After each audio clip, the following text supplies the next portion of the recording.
thank you. Welcome, guy. Hello, hello. Do you prefer to sit or stand? I sit. Yeah. I'm old. Well, I just told the audience to raise their hands if they have any questions. Yes. But during we wait for questions, I have a few questions prepared, and let's take it from the beginning. I mean, you studied at the Royal Academy of Dramatic Art in London, and you done most of your work at the Royal Shakespeare Company, which is to very, very high quality rated places. And that makes me curious whether you choose them yourself or your father helped you to choose career. Well, my father was an actor for some years, and he worked with Harold Pinter when he was the great playwright, British playwright, when he was just a stage manager on a touring company in 1954. And then he became a variety performer. He was a straight man to comedians. And my mother was a dancer, and a very good one. She was with the Royal Opera Ballet and various dance companies. Unfortunately, I've inherited my father's sense of dancing skills and coordination. But I don't think either of them wanted me to try to be an actor, but nor did they stand in my way. And they did encourage me to apply for university as well as drama school, and I did. I'm so intelligent that I got offered a place to read English at Oxford University, but I got into drama school as well, so I decided to go there, which is just as well, because actually by the end of the summer I hadn't got the grades necessary to go to Oxford anyway, so I better be a stupid actor, I think. Well, you succeeded quite well, I would say. Well, talking about your acting career, man, you played the part of Pius Thickness in Harry Potter and the Deathly Hallows, and appears in the two last films. What was your first thoughts when you heard that you were going to be a part of the huge Harry Potter franchise? The director of the last lot of films is a wonderful man called David Yates. He's directed many things. He just cut me out of his film of Tarzan, incidentally. Not that I was going to play the leading role, because I haven't quite been to the gym enough yet for that, but David is a fantastic man, delightful person, and years ago I did a very small part on the BBC television programme. He did a film called The Young Visitors, which is a strange Victorian satire. And Jim Broadbent, who's a very well-known British actor, he played the lead, and I played a sort of martinet etiquette teacher, and I had to say, pick up the knife, pick up the spoon, down. And I improvised most of it all day, teaching this man how to behave and have great manners in the Victorian world. And David directed that, and he said, you were very good, well done, I will find something else for you in the years to come. Well, a lot of people might say that and then you never hear from them again. So a few years later, my agent rang up and said they've offered you the final Minister for Magic in Harry Potter. And I said, I didn't know the films, I'm very sorry to say, and I said, is it a good part? And he said, you don't understand, it's Harry Potter. Yes, it is a good part, it's okay. But anyway, so that's how I got it. David Yates, the director, was as good as his word. And the last thing I did for him was, there's a new film out called The Crimes of Grindelwald. I think, how does it say? Grindelwald, yeah, that's it. With lovely Eddie Redmayne and various other people. And David, the director, asked me if I would go into the reading of it, where all the cast, all the crew, all the important people sit around the table, J.K. Rowling, blah, blah, and they all sit around and they read through the script. And of course, because it's a magic film, most of the script, in fact, consists of stage directions, of descriptions of what is happening. And David asked me to go along and read out all those stage directions. And so I was, at that occasion, I was the one who spoke more than anybody else. The cape rises into the air, and la la la la, and all that. So I never shut up for the whole bloody morning.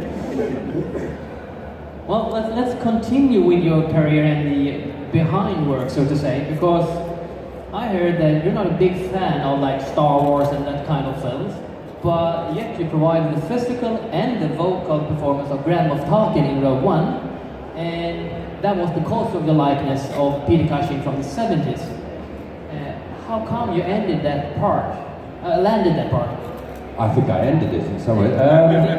Well, again, when I say I'm not a fan of Star Wars, it wasn't my growing up films. I never got into the whole saga. So to be invited into it was an incredible experience. And now when I come to do these conventions and meet people who love it so much and so passionately, it's a fantastic honour to be a part of it, I have to say. So I'm not disrespectful of it. It's just something I knew very little about. But I did love Peter Cushing. Thought he had the most beautiful voice. I thought he was a very fine and distinctive, lovely actor. So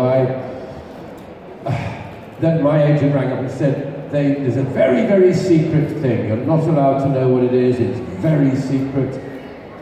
They're going to take you out and they're going to talk to you about it, and it's very secret. Anyway, they took me to the most public, most loud, busy media, TV, film restaurant in the whole of London. So we had to talk very quietly in the most public place we could possibly be. And I had to keep it really, really secret that this was an extraordinary thing to do. Amazing, amazing thing. I think people who did get wind of it thought, oh, it's only going to be a tiny bit of Tarkin, maybe just a glimpse or something. And then, he turns around and talks to Krennic. And, it goes on from there. It's a decent part in the film. But I didn't know that then. So I can't remember your question, I'm talking so much. Well, I think you answered it because I was curious how you landed it. I just landed it because, unbelievably, because they'd seen work that I had done. I didn't have to audition again at all. I said to them, don't you want to see that I can maybe do? And we went through various different options. One would be that it would just be me, which some people kindly said they would have liked. And then there was makeup, heavy makeup with a wig like Peter Cushing's grey hair. And then there was the CGI version, which was mainly what they decided. That's what they wanted to do. The other things were a backup, really. And so I had to wear that fucking great thing on my head all day, and not that hard really, but it didn't half hurt. It's very and you are very, very aware when you're wearing some motion capture, all that equipment. You can't pretend that you're not acting. You're there with all the other actors, try not to smack them with your head cone. And but it's very hard to. You feel very self-conscious acting with that thing on your head, I must say. But it was very thrilling, very exciting. But that's how I got it. They decided that I was the most like Peter Cushing they could see. I was taller, obviously. I was younger, anyway, actually. But at least I was alive. So there I was. Well, yeah, you mentioned secrets, and let's continue on the secret part, because I heard that normally when it's a wrap and you've done your part, it's the end of it. But I heard that you were called back several times of reshooting because of the change of the script, the change of the dialogue. Are you allowed to tell us what the biggest changes in the story was? To be honest, I can't really tell you anything about that because they never show the full script to all the actors. Well, maybe Felicity may have known, I don't know. But you get your parts, you get scenes, replace other scenes. And because I was very nervous doing it, I found it a challenge. It was quite interesting. Every time they wrapped me, as they call it, finish, bye-bye, well done, thank you. Oh, thank God, I hope I haven't mucked that up too badly. And then they'd phone again and say, can you come back? Okay, so, but they wanted, no, I honestly don't know because I never knew what the story was anyway. I don't think anybody did. How they managed to make it, I don't know. Because I would go back in and I would talk to Krennic who wasn't there, or I would do a totally different scene. I had a great scene with Darth Vader, which I really enjoyed, played by Spencer, what was his name? Anyway, lovely man, who played Darth Vader. But he's not much taller than me, so I had to go along a Peter Cushing line of not wearing the boots. I was just in my socks with my knees bent and tried to look up at Darth Vader. So, but they cut that. I don't think because I look stupid, obviously. Yeah, and while we're talking about Peter Cushing, I know that portraying the same character as Peter wasn't the first time for you in Rogue One. You actually played young Sherlock Holmes in the TV series in the early 80s, and Peter played the grown-up Sherlock Holmes in another TV series that would air approximately at the same time. Did you ever compare your work as Sherlock with Peter's work as Sherlock? I think he'd done a film some years earlier. I think the actor who played the adult Sherlock Holmes in that time was a wonderful actor called Jeremy Brett. I don't think Cushing did a series, certainly not at the same time as me. I think his was a proper film. But it was very frightening because I seriously admired Peter Cushing, as I said. And seriously, if you're there with the head cam, an entire film crew, one of the biggest films in the world, is waiting for you to do justice to Peter Cushing and his iconic role and his performance. I have to say, it terrified me. And every time they said you can go home now, I thought, oh, thank God. And every time, as I said, and they called me back, and I oh no. I have a driver, a wonderful man, Peter, great big fat man who was my driver on the film. And he worked with me on a couple of other things I'd done. And I got in the back of the car one day and said, oh God, that was miserable. I don't know if I'm any good or not. And he said, shut the fuck up, sir. He said, you are number 9 on the call sheet of the biggest film in the world. Now stop complaining. So I did. And feeling that pressure, were you ever worried that you would mess things up? Well, yes. In fact, yes. I mean, Gareth directed, Edwards directed the film, and then through all the reshoots, Tony Gilroy, who's mainly a writer in Hollywood, he writes the Bourne Supremacy films of his. He directed quite a lot of the reshoot stuff, and he kept saying, I think he wanted me to be a bit looser and a bit freer with Tarkin, and I don't know. And he kept saying, just dance it, dance it. So I don't remember Peter Cushing dancing, I have to say. But I know what he meant. He wanted it to be as free and mercurial and light. And if I did it again, I'd be more confident, I think, because people seem to, not everybody, but people seem to have liked it. So. But yeah, I was so nervous I would quite often lose what I was talking about. I mean, that happens with actors. If you're confident, you can remember anything, you can say anything. If you're nervous, the first thing that goes is your memory. The other thing you can't do as an actor, now most human beings, you, me, everybody, mostly in life, you can open a door and walk through it, can't you? When you're an actor and they say action, you can't open a door anymore. It's hopeless. You smack your head or you miss the handle. Or nerves are a funny thing. You can't do the most basic functions, and that often includes remembering the lines. Yeah, while we're talking about remembering the lines, I mean, this isn't your first trip to Sweden. I'm going to come back to that later. But when you audition at the role of Henrik Hansen in Holby City, where I'm going to refer to Sweden, you got a special line to say on the audition. Do you remember that line? Yes, I play a doctor in a BBC series called Holby City, and they have to make sure when they audition you that you can sort of pass muster, that you are vaguely acceptable as a brilliant doctor. And one of the ways they do that is to make sure you can say some of the medical words. So I still remember with a slightly sweaty feeling, I had to say, the line that I had to say as part of the audition was, your father has a pheochromocytoma, which is a neuroendocrine tumour on the medulla of the adrenal gland. I had to say that very, very quickly. Thank you, two good words. But I have, thank you, Axel. But I have played Shakespeare and Ben Jonson, and he's got a lot of difficult words in it. But that's why I think they made my character Swedish, because in the series, because I'd done so much theatre work that I spoke quite pedantically. rather clearly. And a lot of people in television and film, they talk like that. You know, they mutter, they mumble, whereas I speak like that because I've been in the theatre. So I think they thought, God, well, he's okay, but we better make him foreign.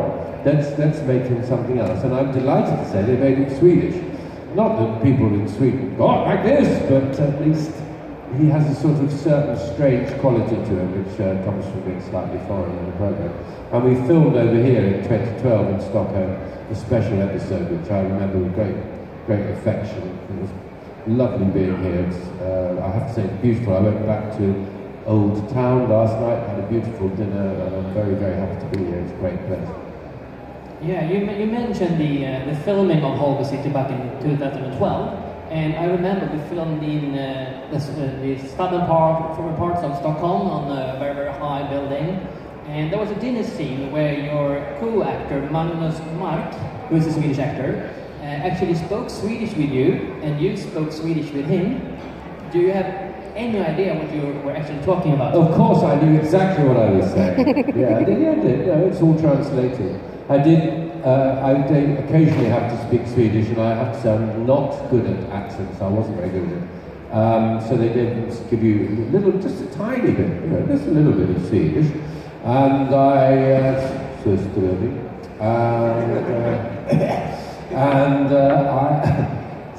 they gave you a CD to listen to in the car, and you listen and you phonetically, right, okay, I've got it now, yes, I've got it. And I went on set, and they had a different person to guide me through the filming that morning that had recorded the thing. So I confidently started in Swedish. I was talking to a baby, actually. I had a baby in my arms, and I was practicing this. And the lady who they brought in to help me said, no, you don't say it like that. And I said, I do. She said, no, you don't. I said, yes, I do. I've been practicing it for 2 weeks. Nobody in Sweden speaks like that. She said, nobody. I said, well, I do. So, because she had a different accent herself to the man who recorded the thing originally. So that was a bit frightening, that was a bit tricky. Yeah, well, actually, I will reveal a little secret right now. I think it's bigger for me than for you. That this isn't the first time I'm actually sitting next to you. Because on that dinner scene, I was at the table next to you when you were having a moose heart. Yeah, I just wanted to. This is a very special. So you were acting in it, were you? Yes, I was. I was an extra in that film. He was a supporting artiste. You see, I thought I knew. Never forget a haircut. Well, let's speak of Henrik. As you said, he's a Swede, but I heard his initial name was Alan Brown, and that ain't very Swedish. No, that's. I think they. This is why the theatre and film and television is littered with. It's impossible to plan a theatre or television career. Absolutely, you never know what's going to happen. You never know who is going to employ you for what reason.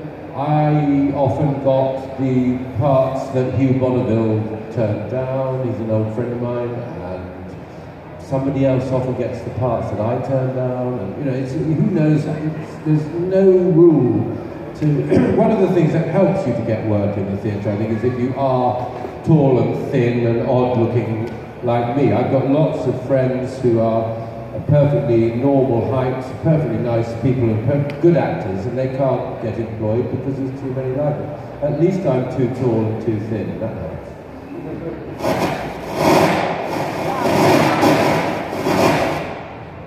Thank you. We can shout. Yeah, let's see. Hello. Again. Does it work? Great. Let's keep it on. Can I borrow your? Thank you. Well, we're kind of running out of time, but I'm just curious, because we are talking about Grand of Talking, Theo Thickness, Henrik Hansen, and they're all kind of bad guy roles. Do you actively seek bad guy roles, or how do you end up doing them? Because you're kind of doing it good. Clearly, I'm just horrible. I don't seek them out. I do sometimes. I mean, Henrik Hansen is not a bad guy. I think you have to find the vulnerability and the reasons for anyone's behaviour. That's what you do as an actor. You're telling a story, and you have to think, well, what does this character want? what is his belief, and what is he trying to achieve by talking to someone. You know, you do all these things. I have played, funny enough, on screen I do, because I am tall and quite imposing, I tend to play rather more stern and saturnine and serious characters. But on the stage, because I've got comedy legs, you know, I usually play very wild, eccentric, strange people like Andrew Aguichi, the Malvolio in Twelfth Night, or King John, Shakespeare, Ben Jonson characters like Mosca and Volpone. I mean, so they're really weird, outlandish characters where I use my whole physicality, etc., etc. It's a strange difference, I don't know why, but yeah, they're very different from one genre to the other. Anybody got any questions? Yeah, let's start it right out. How is it to be famous? How is it to be famous? Well, I'm not very, very famous. I'm known for a few things. Quite a lot of people, you know, people that say, oh, it's the Doctor, or it's Tarkin. Or I was going into a petrol station to get, you know, fuel for my car the other day, and the man held the door open, and I said, thank you, and thank you, and he said, well, I couldn't not hold the door open for Tarkin from Star Wars, could I? And I felt very pleased and very grateful and a bit silly, really. But no, it's lovely. It is lovely to get recognition, because I love it. I love telling the story. I love the acting. It's a great thing to do, because since time began, people have loved being told stories. They love to sit in the dark, by the fire, have a drink, have a bit of chicken, be told a nice story, and that's all actors do. And it's a great thing to do. So I think it makes people either happy or angry or sad, but at least it, you know, it's a lovely, lovely thing to tell stories. That's what we do, which I like.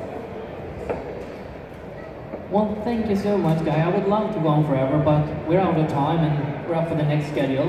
So if you guys in the audience have further questions, or if you're interested in to know why Guy learned how to drive a bus on a break from Holder Theatre, or why he wanted to do CGI of Peter O'Toole, please come by his table and ask him these questions. So ladies and gentlemen, a big round of applause for Guy Henry.